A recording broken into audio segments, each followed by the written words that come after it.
출애굽기 9장 13절에서 16절까지 말씀을 저와 여러분이 한 절씩 교독하도록 하겠습니다.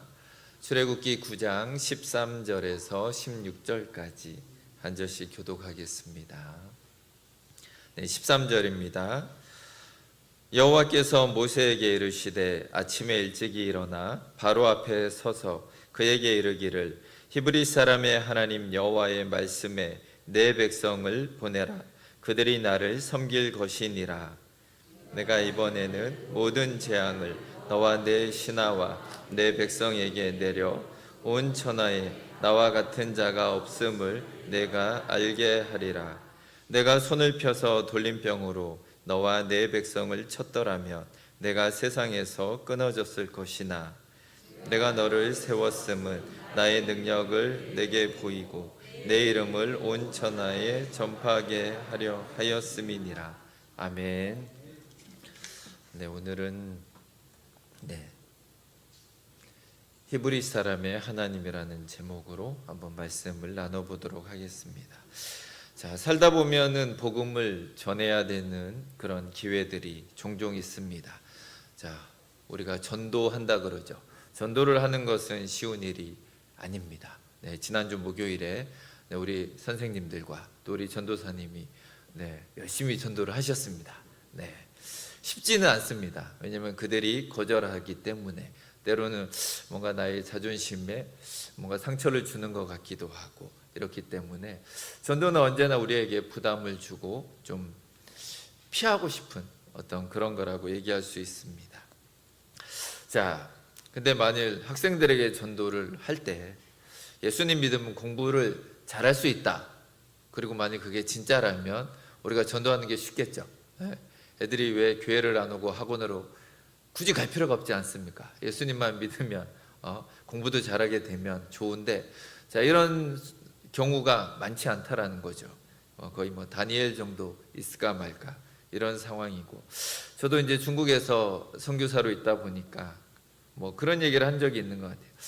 예수님 믿는 나라들을 봐라, 얼마나 잘 사냐. 예수님 모르는 나라들은 못 산다, 이런 얘기를 한 적도 있어요.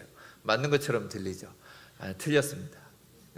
아프리카에 가시면 예수님을 50%가 넘는 사람들이 믿고 있습니다. 그런데 가난해요. 우리는 미국이나 유럽을 보면서 예수님 잘 믿어서 잘 사나 보다 그러지만 안 믿는 사람이 더 많아요. 그런데 잘 산다라는 거죠.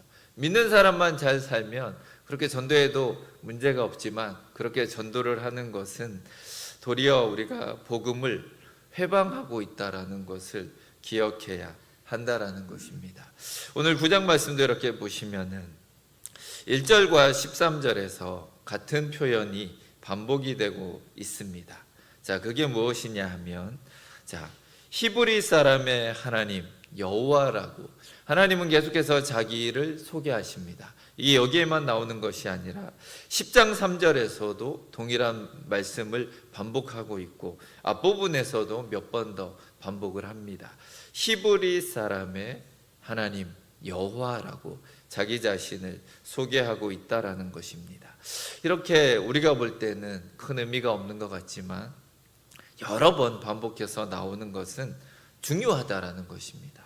이게 그 당시만 해도 양피지나 이런 데 성경을 이렇게 쓰게 되는데 필요 없는 얘기를 이렇게 계속 반복할 필요는 없다라는 거죠.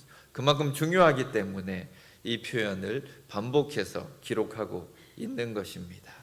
자, 하나님이 자기를 계시하실 때 출애굽 10가지 재앙을 통해 그 어떤 것보다 본인을 나타내실 때 중요한 것이 이 속에 담겨 있다라는 것입니다. 바로 하나님의 정체성이 이 표현 안에는 들어있다라는 것입니다. 자, 1절도 한번 살펴보시면 여호와께서 모세에게 이르시되 바로에게 들어가서 그에게 이르라. 자, 그리고 나서 히브리 사람의 하나님 여호와께서 말씀하시기를, 자, 13절에서도 히브리 사람의 하나님 여호와의 말씀에 내 백성을 보내라 이렇게 얘기를 합니다. 히브리 사람의 하나님 여호와, 자, 그 당시에 히브리 사람이라고 얘기하는 것은, 자, 지금 누구를 얘기합니까? 지금 애굽에서 가장 바닥에 있는 사람들이 히브리 사람이에요. 노예 계층, 노예들의 하나님이다라고 하나님은 지금 자기 자신을 계속해서 강조를 하고 있는 것입니다.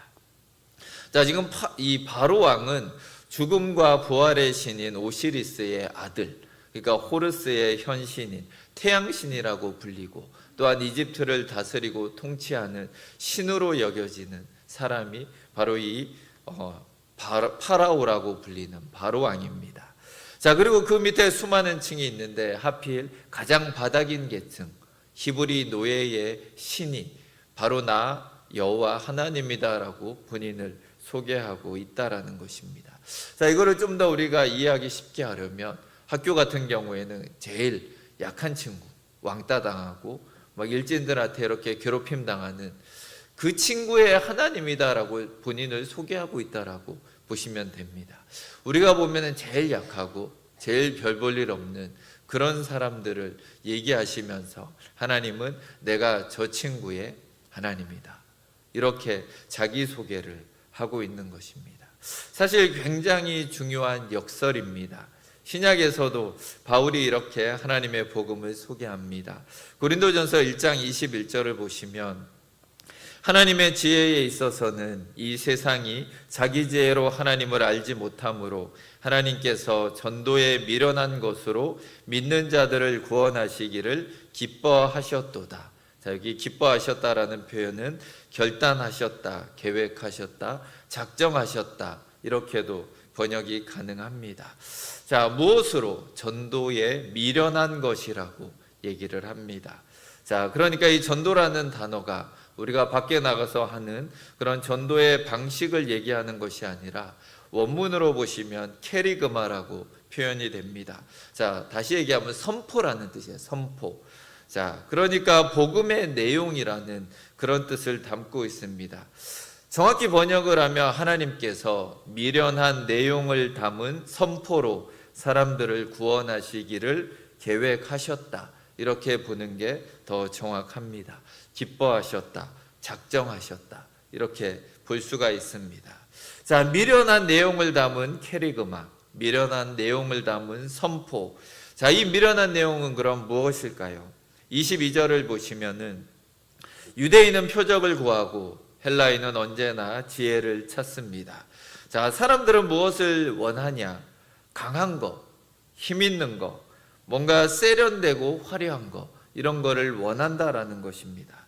자, 우리는 그들이 원하는 거를 알기 때문에 우리가 복음을 전할 때 쭈삣쭈삣하게 된다라는 것입니다. 뭔가 좀 더 강한 하나님에 대해서 전하고 싶은데, 뭔가 복을 주는 하나님에 대해서 얘기하고 싶고, 화려하게 꾸며진 하나님에 대해서 그들에게 전하고 싶은 욕망이 우리 가운데 있는 이유는 바로 유대인들이 표적을 구하고 헬라인들은 지혜를 구하기 때문입니다. 그런데 23절을 보시면 우리가 전하는 것은 십자가에 못 박힌 그리스도를 전하니. 자, 전도에 미련한 것을 전하는데 그 미련한 내용이 무엇인가 하면 십자가에 못 박힌 그리스도다라고 바울은 얘기하고 있는 것입니다. 자, 구약의 출애굽기 용어를 빌려오면은 히브리 사람의 하나님이다라고 본인을 표현하고 있고, 예수님이 오신 이후로는 십자가에 못 박힌 그리스도라는 방식으로 하나님을 전해야 한다라고 성경은 우리에게 말해주고 있습니다. 자, 이렇게 전했을 때 결과가 어떻게 됩니까?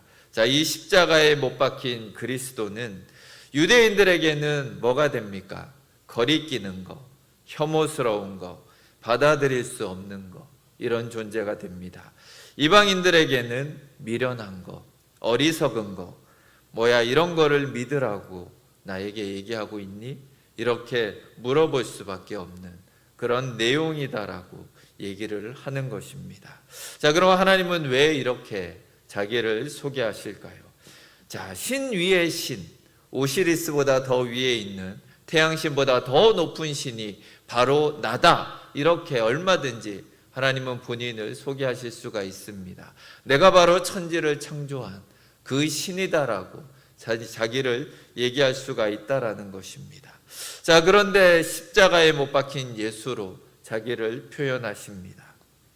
이것으로만 전도하기로 작정하셨다라는 것입니다.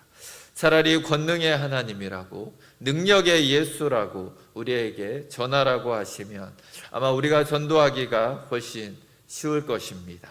자, 전도할 때 하나님이 우리를 좀 생각해 주신다면 좀 더 좋은 내용을 주셨을 것 같은데 그렇지 않다라는 것입니다.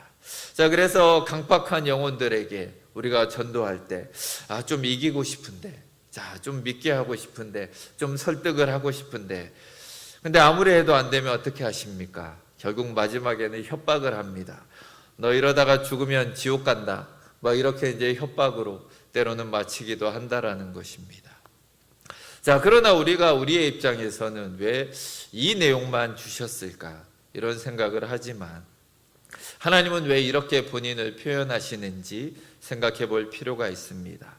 하나님의 입장에서 한번 인간들을 생각해 본다라면 대부분의 사람들은 우상 숭배를 하고 있는 상황입니다. 애굽 같은 경우에는 수많은 신들이 있었고 그 신들은 모두 영역을 가지고 있었고 그 영역에서 어떤 신이 최우선시 되는 그런 상황입니다. 고린도 교회에서도 마찬가지입니다. 고린도라는 도시에서 오죽하면은 알지 못하는 신이라고 새겨놓은 신단까지 만들 정도로, 왜냐하면 이 신한테도 빌어보고 저 신한테도 빌어봤는데 해결이 안 되는 거죠. 그러니까 아직 내가 알지 못하는 신이 있을 거다. 그 신은 나를 도와줄 수 있어. 그 신은 나의 이 문제를 해결해 줄 수 있어라는 생각으로 그런 신을 만들어 놓았다라는 것입니다. 자, 이 다신교적인 문화권 안에서 사람들에게 가짜 신을 믿지 말고 유일한 하나님만을 믿어라. 그 유일한 하나님을 알게 하시기 위해서 도리어 하나님은 가장 낮은 모습으로 자기 자신을 소개하는 그런 것을 우리가 기억해야 한다라는 것입니다. 자, 우리가 전도할 때도 이 사람은 무신론자라고 생각을 하면 안 되는 것입니다. 세상의 모든 사람은 사실 신앙이라는 것을 가지고 있습니다. 신앙이라는 말 자체가 자기보다 힘이 세고 초월적이어서 자기가 의지할 만한 어떤 것을 추앙하는 것을 가리켜 신앙이라고 합니다. 그렇기 때문에 넓은 의미의 신앙이 없는 사람은 없다라는 것입니다. 자, 주변에 어떤 강한 신념에 사로잡힌 사람을 보신 적이 있으십니까? 그 눈을 보면은 광신도의 눈과 비슷합니다. 도박에 빠진 사람을 한번 보시면은 광신도처럼 모든 것을 거기에다가 걸고서 살아가는 사람들과 다를 바가 없다라는 것입니다. 사람들은 누구나 의지하는 무엇인가가 있다라는 것입니다. 무신론자라고 주장하는 그들의 말의 이면에는 과학과 이성을 신으로 추앙한다라는 신앙이 깔려 있다라는 것입니다. 자, 인간은 그만큼 연약한 존재라는 것을 우리는 알아야 하는 것입니다. 자, 그런 의미에서 출애굽기에 나오는 이집트 시대 때 다신교의 세계관과 오늘을 살아가는 현대의 다신론적인 세계관은 비슷한 의미를 가지고 있다라는 것입니다. 자, 하나님은 이런 다신교적인 배경 속에서 무엇인가 자기의 복지와 안정을 위해서 신을 수단화하는 것을 막고 싶은 생각이 있으신 것입니다. 그래서 어떻게 하든지 이런 것을 못하게 하기 위해서 하나님의 존재를 차단하시면서 자신을 소개하고 있는 것입니다. 고린도전서 1장 24절에서 유다인이나 헬라인이나 바울은 전부 다 하나님의 구원이라는 것은 십자가에 달린 예수만을 전한다라는 것을 말하고 있습니다. 자, 인간의 편에서 하나님을 찾을 수 있는 방법을 모두 다 차단하는 것이고 결과적으로는 하나님의 구원이 어떻게 일어나냐, 바로 하나님이 부르시는 것이다라는 것을 말하고 있는 것입니다. 기독교는 신이 인간의 자리로 찾아오는 종교라는 것을 우리에게 말해주고 있습니다.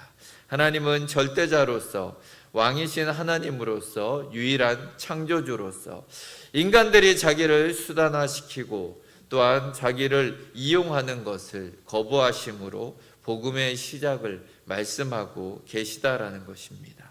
중요한 것은 하나님이 우리에게 찾아오시고 우리에게 성령을 주시고 십자가에 담긴 은혜를 이해하게 하시고 우리의 닫힌 눈을 여셔서 하나님 나라를 보게 하시고 찾을 수 있게 하시고 이해하실 수 있게 만드는, 철저하게 하나님 나라는 하나님 주도적인 나라라는 것을 우리에게 말씀해 보여주십니다.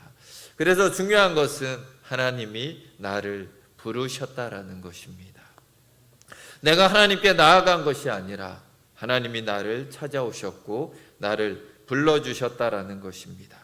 예수님이 이 세상 가운데 하늘의 보좌를 버리시고 오신 것처럼 나의 신앙이라는 것도, 믿음이라는 것도 하나님이 나를 부르셨고 찾아오셨기 때문에 내가 하나님을 믿고 있는 것이라는 것입니다. 믿음의 전제, 그 토대가 없으면 사실 우리들의 신앙은 다신교의 맥락에서 하나님을 나의 어떤 필요에 의해서 믿고 있을 수도 있다라는 것을 우리는 점검해 보아야 하는 것입니다. 그렇기 때문에 복음을 전할 때 우리에게 조심해야 되는 부분이 있다라는 것입니다. 왜냐하면 우리가 복음을 잘못 전하면 그 결과가 인간이 자기의 복지와 안녕을 위해서 하나님을 수단화시킬 수 있는 우상 숭배의 자리로 나아갈 수 있는 위험 요소가 존재하고 있기 때문입니다.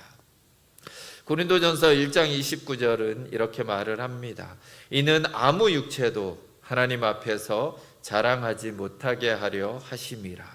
자, 하나님은 결국 이런 방식으로 복음을 계시하시고 구원하시기를 기뻐하신 이유는 그 어떤 것도 하나님보다 높지 못하다라는 것을 세상 가운데 드러내시고 그 어떤 것도 자기 힘으로 자기가 구원을 받았다라는 것을 주장하지 못하게 하시려고 이렇게 만들어주고 계시는 것입니다. 결국 구원의 결과는 우리를 하나님의 백성으로, 하나님의 자녀로 하나님이 삼아주신 것입니다. 자, 오늘 출애굽기 9장 1절 말씀도 보시면은 여호와께서 모세에게 이르시되 바로에게 들어가서 그에게 이르라 히브리 사람의 하나님 여호와께서 말씀하시기를 내 백성을 보내라 그들이 나를 섬길 것이니라. 자, 히브리 사람의 여호와 하나님이 말씀하시기를 내 백성. 자, 이스라엘 사람들이 지금 하나님을 알까요? 모를까요? 자, 400년 동안 하나님과 상관없이 살아온 사람들입니다. 그러다가 이집트에서 노예가 돼서 얼마나 긴 시간 동안 100년일지 200년일지 알 수 없는 세월을 노예로 살아온 사람들입니다. 자, 하나님이 누구냐? 아마 이름은 들어봤겠지만 누군지도 모르는 그런 존재들인데 지금 하나님이 뭐라고 얘기를 하고 계십니까? 내 백성이라고 그들을 부르고 있습니다. 히브리 사람들은 하나님을 전혀 알지 못하는데 하나님은 그들을 내 백성이라고 부르고 계십니다. 자, 결국은 시작이 뭐냐 하면 하나님이 그들을 내 백성이라고 선택하시고 부르고 계시다라는 것입니다. 하나님이 왜 우리를 구원하시고 우리를 부르셨냐 하면 내 백성을 보내라 그들이 나를 섬길 것이다 이렇게 얘기를 하십니다.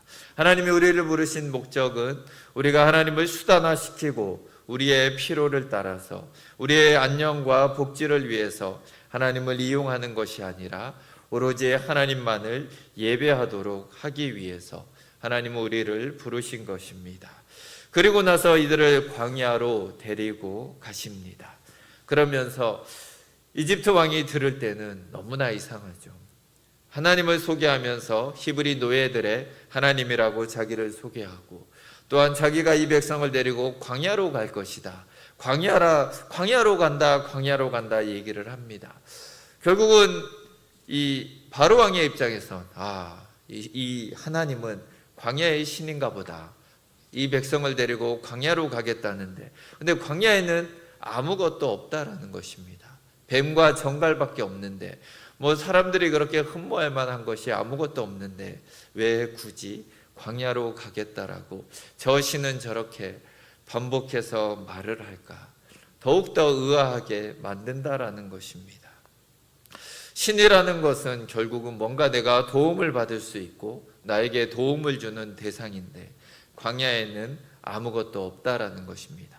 내가 굳이 광야로 나갈 일도 없고 내가 거기서 도움을 받을 일도 없는데 하나님은 계속해서 자기를 광야의 신이다라고 바로왕에게는 표현을 하고 있는 것입니다.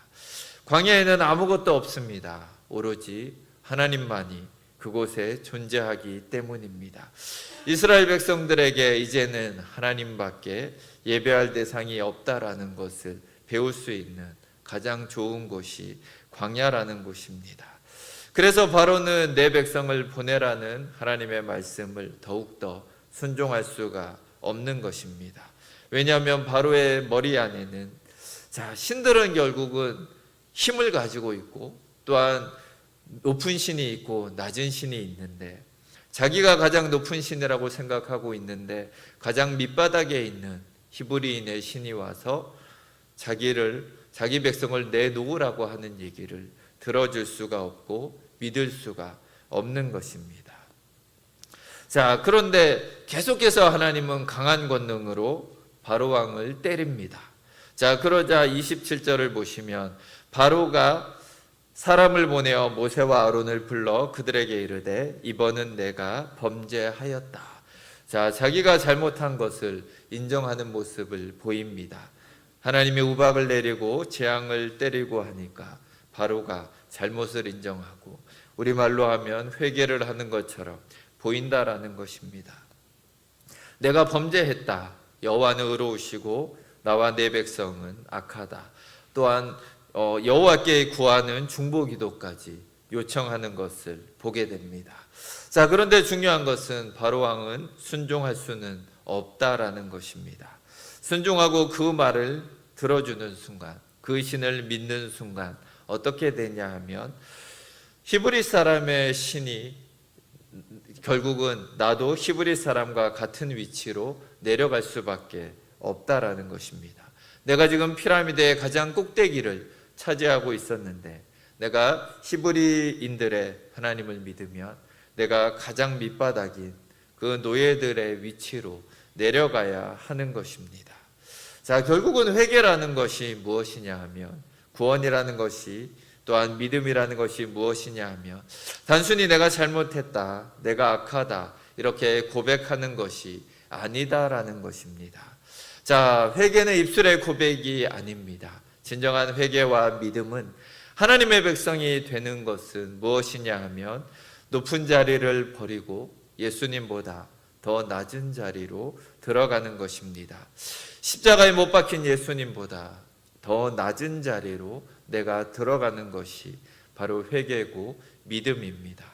히브리 노예의 하나님, 그 하나님의 위치보다 더 아래로 내려가는 것이 믿음이라는 것입니다. 그렇기 때문에 이것이 쉽지가 않은 것입니다. 순종이라는 것은 결국은 밑으로 들어가는 것을 말하는 것입니다. 그렇기 때문에 고백은 할 수 있습니다. 왜냐하면 지금 괴롭힘을 당하고 있기 때문에 너무 힘들고 마음속에 어려움들이 있기 때문에 내가 범죄하였다, 내가 악하다 이렇게 고백은 할 수 있습니다. 우리가 어떤 기적을 보여주면 안 믿는 사람들이 믿을 것처럼 느껴지기도 한다라는 것입니다. 전도 대상자들에게 어마어마한 능력을 우리가 보여주면 과연 그들이 하나님을 믿을 것 같습니까? 아니라는 것입니다. 그렇게 해서 믿음이 생기는 것이 결코 아니다라는 것입니다. 도리어 그렇게 나온 믿음은 더 위험합니다. 하나님을 이용하는 자리로 나갈 수 있는 위험성을 더 크게 가지고 있다라는 것입니다. 그것을 우리가 주변에 자주 보게 되는 것입니다. 진짜 믿음은 뭐냐 하면 히브리 밑변으로 피라미드의 가장 아래에 있는 그 하나님 밑으로 들어가는 것입니다. 우리가 보통 구원에 대해서 얘기하고 복음을 전하고 얘기할 때 강조하는 것이 감정적인 확신을 중요하게 생각할 때가 있었습니다. 구원의 확신이라는 것이 감정의 어떤 변화를 가지고 내가 구원을 받았다, 못 받았다 이렇게 얘기할 때가 과거에 있었습니다. 그렇다면 감정이 흔들리면 우리의 구원도 흔들리는 것입니까? 그것이 아니라는 것입니다.